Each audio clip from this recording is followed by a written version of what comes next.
ఎలా ఉన్నారు అందరూ? బాగున్నారా? ఈరోజు మనం కాకరకాయ ఉల్లికారం ఎలా తయారు చేసుకోవాలో చూద్దాం. కాకరకాయలు శుభ్రంగా కడిగేసుకొని పెట్టుకున్నాను. ఈ పైన ఇది ఉంది కదా బొబ్బర్లు, ఇవన్నీ తీసేసుకుందాం. చూడండి, పైనుండి బొబ్బర్లన్నీ ఇలా తీసేసుకోండి. ఇప్పుడు ముందర భాగం వెనక భాగం రెండు కట్ చేసుకుందాం. అన్నిటికీ కట్ చేసేసుకుందాం. ఇప్పుడు వీటిని ఒక్కొక్కటి రెండు ముక్కలుగా కట్ చేసుకుంటున్నాను. ఇది అస్సలు చేదుండదండి, టేస్ట్ చాలా బాగుంటుంది. పిల్లలు కూడా చాలా ఇష్టంగా తింటారండి. అన్నీ ఇలా కట్ చేసుకున్న తర్వాత ఒక గిన్నె తీసుకొని ఇవన్నీ దీంట్లో వేసేసుకుందాం. ఇప్పుడు దీంట్లో 1 టేబుల్ స్పూన్ ఉప్పు వేసుకుందాం.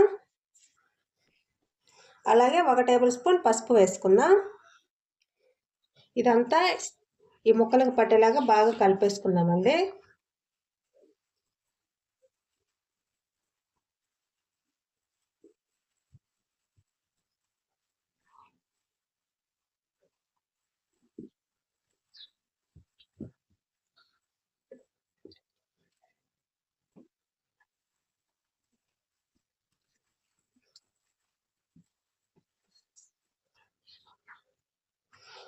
దీని మీద మూత పెట్టేసుకొని ఒక 1/2 అవర్ పక్కన పెట్టేసుకుందాం. చూడండి, 1/2 అవర్ తర్వాత చూపిస్తున్నాను. కాకరకాయల నుంచి నీళ్ళు ఎలా ఊరాయో చూడండి. ఇవన్నీ కూడా ఒకసారి పిండేసుకుందామండి. వీటిలో కూడా వాటర్ ఉంటాయి. పిండేసుకొని వేరే ప్లేట్లో వేసేసుకుందాం.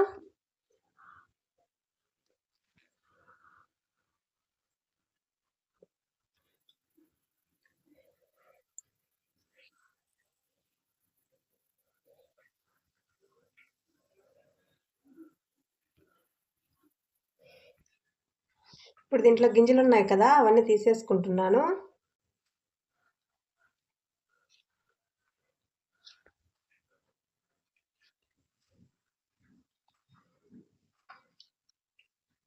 కొంతమంది ఫ్రై చేసుకున్న తర్వాత గింజలు తీస్తారండి. నేను ముందరే తీసి పెట్టేసుకుంటున్నాను. చూడండి, అన్నీ ఇలా తీసి పెట్టేసుకోండి. స్టవ్ ఆన్ చేసి బాండీ పెట్టేసుకున్నాను. దీంట్లో 4-5 టేబుల్ స్పూన్ల వరకు ఆయిల్ వేసుకున్నా. ఆయిల్ హీట్ అయిందండి. ఇప్పుడు దీంట్లో కట్ చేసి పెట్టుకున్నాం కదా కాకరకాయలు, అవి వేసేసుకున్నా.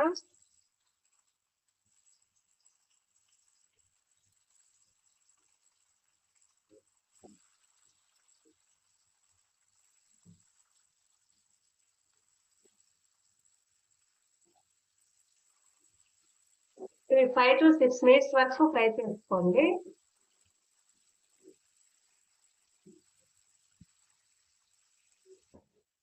కాకరకాయ ఫ్రై అయిందండి. వీటిని తీసి ఒక ప్లేట్లో వేసేసుకున్నా.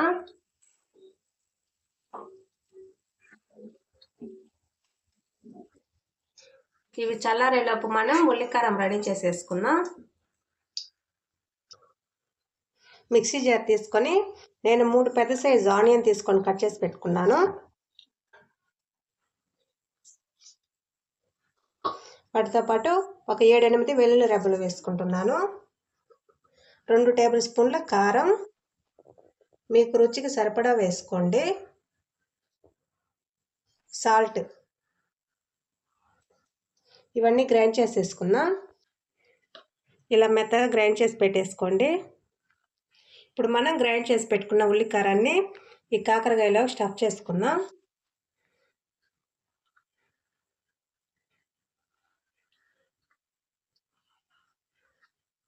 ఇది నేను ఫస్ట్ ఫ్రై చేసుకున్నాను కదా కాకరకాయలు, అలా ఫ్రై చేసుకోకుండా పచ్చివిగా ఉన్నప్పుడే ఇలా స్టఫ్ చేసుకొని ఫ్రై చేసుకుంటారండి.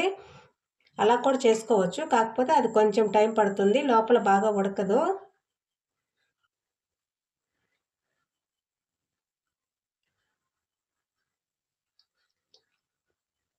చూడండి, అన్నింటిలోనే స్టఫింగ్ పెట్టేసుకున్నాను. స్టవ్ ఆన్ చేసి కాకరకాయలు ఫ్రై చేసుకున్నాను కదా, అదే ఆయిల్లో వేసుకుంటున్నానండి స్టఫ్ చేసిన కాకరకాయలన్నీ.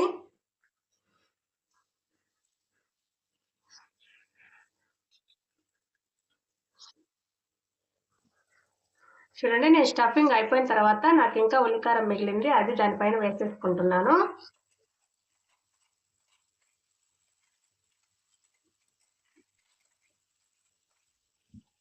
ఇది ఫ్రై అవ్వడానికి టైం తీసుకుంటుందండి.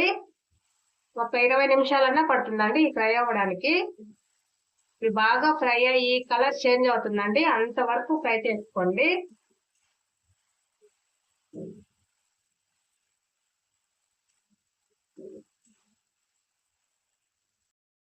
ఉల్లిపాయలు వాటర్ ఉంటాయి కదండి, అవన్నీ ఇనికేంత వరకు ఫ్రై చేసుకోవాలండి దీన్ని.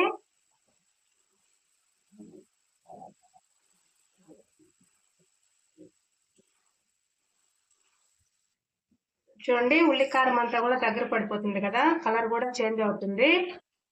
ఇంకా కొంచెం సేపు ఉండాలండి. మీకు ఉల్లికారం ఎక్కువ కావాలనుకుంటే క్వాంటిటీ ఎక్కువ తీసుకోండి.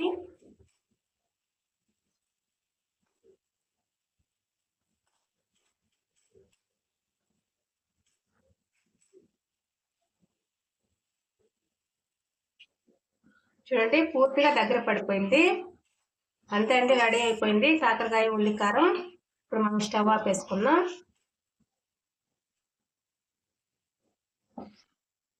దీనిని ఇలాగే అన్నంలో వేసి కలుపుకొని తినేయొచ్చండి. పిల్లలు కూడా చాలా ఇష్టంగా తింటారు. కాకరకాయ నచ్చిన వాళ్ళు కూడా అడిగి మరీ వేయించుకొని తింటారండి, అంత బాగుంటుంది. కాకరకాయ ఆరోగ్యానికి కూడా చాలా మంచిదండి. మీరు ఖచ్చితంగా ట్రై చేయండి, మీకు ఖచ్చితంగా నచ్చుతుంది. ట్రై చేసి టేస్ట్ అనేది ఎలా ఉందో మా కామెంట్ బాక్స్లో తెలియజేయండి. ఇలాంటి మరిన్ని వీడియోల కోసం మా ఛానల్ని సబ్స్క్రైబ్ చేసుకోండి. Thank you.